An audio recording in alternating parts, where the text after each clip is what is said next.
1:15 p.m. This is the Sri Lanka Broadcasting Corporation. The news edited by Danushka Madavella and read by Mario Vijayawardena. The headlines. The Deputy Governor of the Central Bank says that it is important to present a budget which will encourage export-oriented businesses. The Building Research Institute says that landslide warnings are issued to 8 districts and have been extended. Research has found that the glucose levels of the Kiri Samba rice is higher than all the other varieties, which is commonly used in Sri Lanka.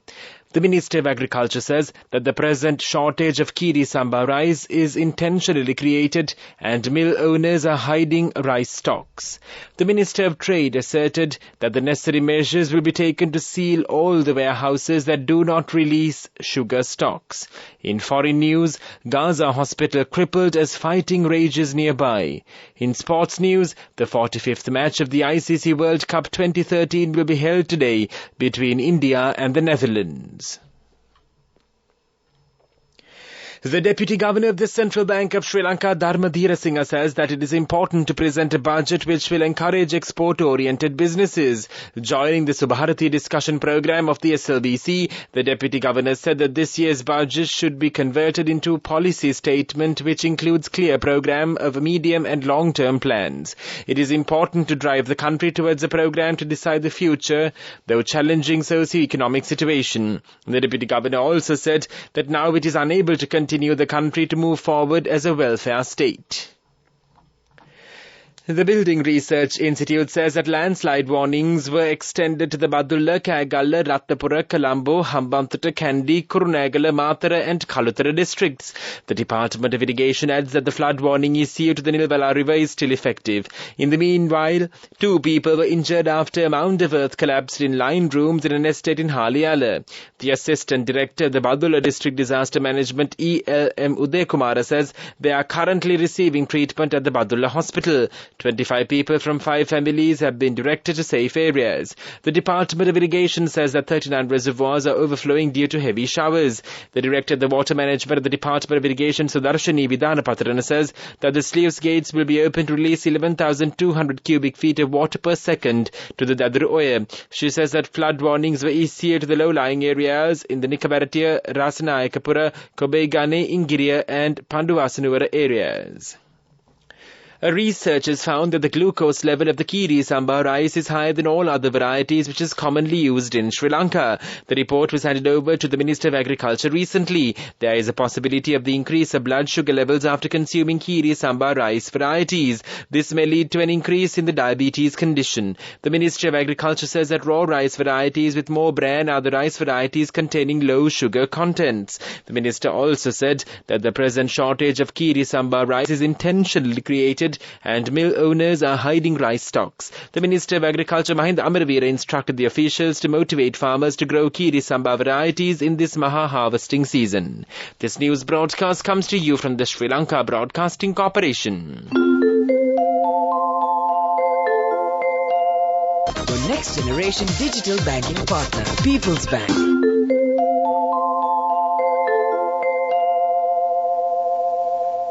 The Parliamentary Committee appointed to probe the altercation involving Tourism State Minister Diana Gamage and the Samagi Janabalawage MPs Rohana Bandara and Sujit Pereira will hand over its recommendations of punishments to the Speaker tomorrow. They may be punished with suspension of taking part in Parliament proceedings for some time. On the 20th of October, an altercation occurred within the Parliament premises between State Minister Diana Gamage and SJB MPs Rohana Bandara and Sujit Pereira. The Minister of Trade, Nalin Fernando, has asserted that the necessary measures will be taken to seal all warehouses that do not release sugar stocks. Speaking to the media, the Minister noted that such efforts against the recently introduced maximum retail price for sugar will not be tolerated. He further stated that information has also been received that several vendors continue to sell sugar at higher prices than the stipulated maximum retail price, and noted that measures will be taken against such vendors too. The Consumer Affairs Authority has set a maximum retail price for both white and brown sugar. Accordingly, packeted and unpackaged brown sugar is sold at 350 rupees per kilo and 330 rupees per kilo respectively, while pocketed and unpackaged white sugar is sold at 295 rupees per kilo and 275 rupees per kilo in that respective order. Enjoy seamless shopping. Open LCs, settle bills and transfer funds instantly. Anywhere and anytime. With People's Bank Digital Solutions, you're empowered to do more whenever and wherever you want. Unlock a world of modern banking conveniences with People's Bank. Your next generation digital banking partner. People's Bank. The main news story is brought to you by Sinhala Mahatma. President Ranil Wickremesinghe, in his capacity as a Minister of Finance, will present the Budget 2024 in Parliament tomorrow at 12 noon. The debate on the second reading of the 2024 budget will begin on the 14th of November and continue for 7 days till the 21st of November. Following the debate, the vote on the second reading of the budget will be taken on the 21st of November at 6 p.m. The committee stage debate on the third reading debate on the budget will begin on the 22nd of November and continue till the 13th of December. The vote on the third reading of the budget 2024 will be taken on the 13th of December at 6 p.m. The State Minister of Finance, Dr. Ranjit Simbalapitiya, told the media recently that none of the demands presented with regard to the budget 2024 would be discarded and highlighted the importance of deliberation on all economic issues. The main news story was brought to you by Sinhala Mahatma. And now in Watchlight. The Minister of Trade, Nalin Fernando, has asserted that the necessary measures will be taken to seal all warehouses that do not release sugar stocks. Speaking to the media in this regard following an event in Kurunegala yesterday, the Minister noted that such efforts against the recently introduced maximum retail price for sugar will not be tolerated. He further stated that information has also been received that several vendors continue to sell sugar at higher prices than the stipulated MRP, and notes that measures will be taken against such vendors too. In world news headlines now, Gaza hospital crippled as fighting rages nearby. A report says a senior Ukrainian officer coordinated Nord Stream blast. A US military aircraft crashes in the Mediterranean. Staff inside Gaza's largest hospital have said patients and refugees are trapped in a horrific condition as heavy fighting rages in the nearby streets. A surgeon at Al-Shifa in Gaza told the BBC that the hospital had run out of water, food and electricity. Israel said it had clashed with Hamas nearby but not fired on the hospital. It said it would help to evacuate babies to a safer hospital on Sunday after medics said 2 had died and 37 others were at risk. The BBC has been sent pictures of at least 20 newborn babies being kept in a surgical theatre at Al-Shifa Hospital as doctors warn they may die because the neonatal intensive care unit has stopped working due to the lack of electricity. Reports from inside the hospital paint a picture of horror and confusion, with regular fighting nearby, patients who have recently undergone operations to evacuate, and bodies piling up without any way to bury them. Thousands of people are thought to have sought refuge in Al-Shifa, which has been at the centre of fierce fighting for 2 days. A Ukrainian military officer serving with the nation's Special Operations Forces played a key role in the high-profile attack on the Russian Nord Stream gas pipelines in autumn 2022. The Washington Post reports this yesterday, citing its sources among the Ukrainian and other European officials, as well as people knowledgeable of the details of the covert operation. Identified as Roman Shevensky, a Ukrainian colonel, 48, was reportedly responsible for managing logistics and support for a 6-person sabotage team that carried out the attack. The man reportedly had deep ties with Ukrainian intelligence and the military. He allegedly served with the Special Operations Forces unit responsible for coordinating sabotage and subversive activities on the territories controlled by the Russian forces.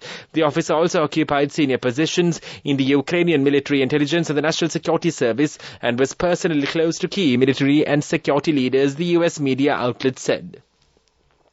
The US European Command announced yesterday that unspecified American military aircraft has crashed in the eastern Mediterranean. Washington has recently deployed 2 aircraft carrier groups to the region as a deterrence measure amid the ongoing Israeli war in Gaza. The aircraft was conducting a training flight on Friday evening when it suffered a mishap and went down, a US European Command said in a brief statement. The Pentagon did not provide any additional information about the type of the aircraft, how many people were aboard, or whether the incident took place over land or sea. And now the main points of the world news segment once again. Gaza hospital crippled as fighting rages nearby. A report says a senior Ukrainian officer coordinated Nord Stream blasts. The US military aircraft crashes in the Mediterranean.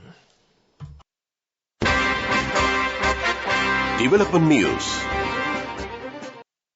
The Minister of Tourism and Lands, Harin Fernandez, said the Beira Lake area would be converted to a major entertainment destination. He said that this task was handed over to him personally by President Ranil Wickremesinghe, who was keen to develop this area as a major entertainment destination similar to Clarke, which offers amusement, dining and entertainment. The minister said that the cleaning and the maintenance of the Beira Lake would be done by the Urban Development Authority to ensure a clean environment to launch this operation.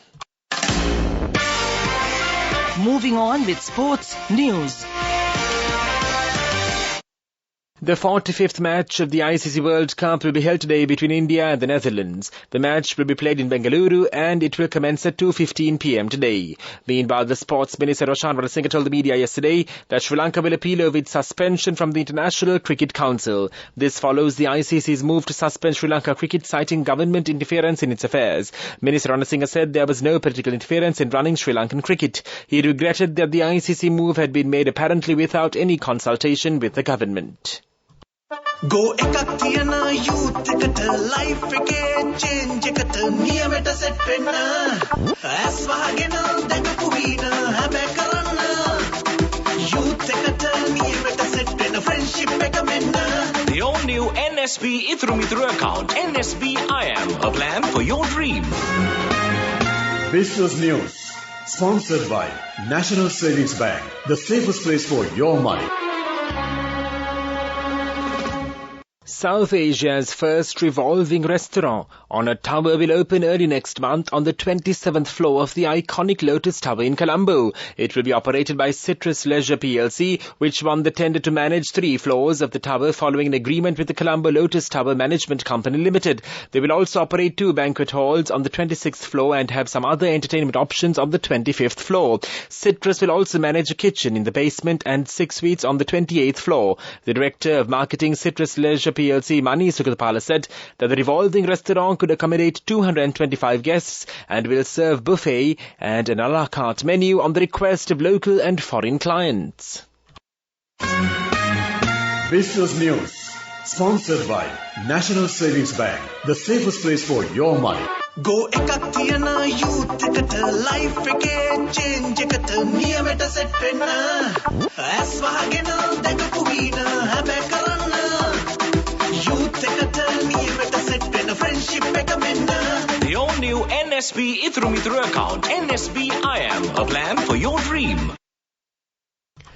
President Ranil Wickremesinghe said that Sri Lanka's strategic focus is on expanding economic cooperation with key international partners. He was delivering the keynote address at the annual gathering of the Bandaranaike Centre for International Studies at the BMICH in Colombo on Friday. President Wickremesinghe said Sri Lanka was keen to foster economic collaboration with India and member nations of the Regional Comprehensive Economic Cooperation, along with efforts to enhance ties with the European Union. He said Sri Lanka's foreign policy was historically significant, citing the era from the late Prime Minister D.S. Ranayake to Mrs. Sirimava Bandaranaike as a golden period. Weather report. The Met Department says the prevailing showery weather condition is expected to enhance over the next few days starting from tomorrow. Showers or thundershowers are likely at several places in many provinces after 1 p.m. Heavy showers above 100 millimeters are likely at some places in the western, central, Sabaragamu, southern and eastern provinces and in the Kurunegala and Polonnaruwa districts. That was the weather report, and now the headlines of this news broadcast once again. The Deputy Governor of the Central Bank says that it is important to present a budget which will encourage export-oriented businesses. The Building Research Institute says that landslide warnings issued to 8 districts were extended. Researchers found that the glucose level of the Kiri Samba rice is higher than all the other varieties which is commonly used in Sri Lanka. The Minister of Agriculture says that the present shortage of Kiri Samba rice is intentionally created and mill owners are hiding rice stocks. The Minister of Trade asserted that the necessary measures will be taken to sell all warehouses that do not release sugar stocks. In foreign news, Gaza hospital crippled as fighting rages nearby. In sports news, the 45th match of the ICC World Cup will be held today between India and the Netherlands. That concludes this news broadcast, and now it's back to, Dilshan Dimel this Sunday afternoon for a change to keep you in great company. And of course, Dilshan signaled to me that he's eagerly waiting to go to the revolving restaurant when it opens very soon. Over to you, Dilshan.